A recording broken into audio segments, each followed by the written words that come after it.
আজকেও 3টে বেল নিয়ে এসছে বাজার থেকে। এটা একটু কাঁচা কাঁচা লাগছে, এটা না, এটা আর এই দুটো পাকায় আছে, তো এটা আবার একদম ফাটা ফাটা টাইপের। যাই হোক, আসার পর আমি জিজ্ঞেস করলাম একটু ফল নিয়ে এসছো, তখন আমি ঠাকুরের পুজো দিচ্ছি, বললো যে না ফল আনিনি। আমি তো জানি না বেল নিয়ে এসছে, তো তাহলে বলো যে ফল বলতে বেল নিয়ে এসছি পাকা। তো পরে আমি পুজো টুজো করে এসে বলছি যে এই বেলগুলো নিয়ে এসছো, তাহলে বললে না। বলছে এটা আবার কি ঠাকুরকে দেয় নাকি? তা আমি বলছি শিবরাত্রির সময় কাঁচা বেল সবাই ঠাকুরকে।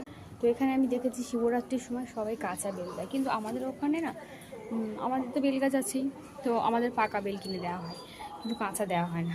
তো সেখানে আমি আজকেও একটু পাকা বেল দিতে পারতাম, তাই না?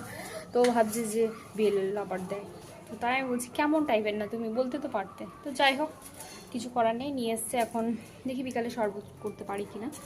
আর দেখি রান্নাটা হয়ে গেছে। গঙ্গাইতে যাব বলেছিলাম সকালে, কোনোভাবেই যেতে পারিনি, ভীষণ শরীরটা খারাপ আমার, দেখেই বুঝতে পারছো তোমরা।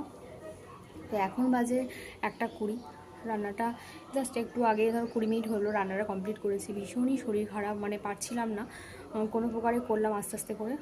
তো এবার বাবুকে খেতে দিয়ে দেবো, কিন্তু ওর পড়া আছে। তো আজকের দিনে না আমাদের ওখানে সবাই, আজকে আর গতকাল যেটা হয়ে গেল চলে গেল আর কি, ঝাঁপ বলা হয়, আর আজকে বলা হয় নীলবাতি বা নীলষষ্ঠী। তো আমরা সবাই যেতাম বদ্রীনাথ বা জয়রামপুরে।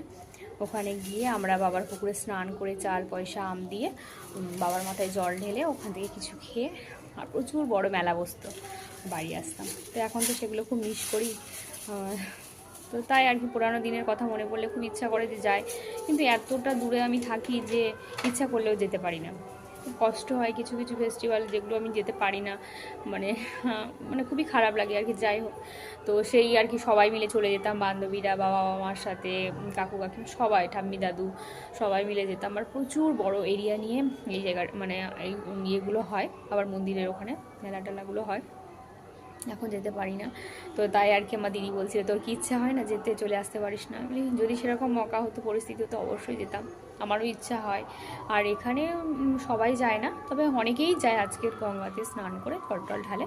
তো এখানকার বেশিরভাগই কালকেও যাবে, ছাতু সংক্রান্তি, মানে যেহেতু চৈত্র মাসের কালকে লাস্ট দিন, তো ছাতু আর আম দিতে যায় সবাই, দিয়ে তারপর ওরা খায়। আমরা যেমন মানে গঙ্গাতে আর কি, আর বা ভোলেনাথকে দিই, তো এরা কালকে গঙ্গাতে ছাতু আর আম দিয়ে আসবে, তারপরে ওরা ওইটাই খাবে, তারপর থেকে কাঁচা আম খাবে। তো যাই হোক, এক এক জায়গায় এক এক রকম নিয়ম। তো সেটাই আর কি, খুব মানে মনে পড়ছিল আজকে যে সত্যি যদি যেতে পারতাম, যদি কাছে হতো, তাহলে সেই মানে আগের মতো একটু গিয়ে আনন্দ করে চলে আসতাম। তো সেরকম পরিস্থিতি না, গেলেই ধরো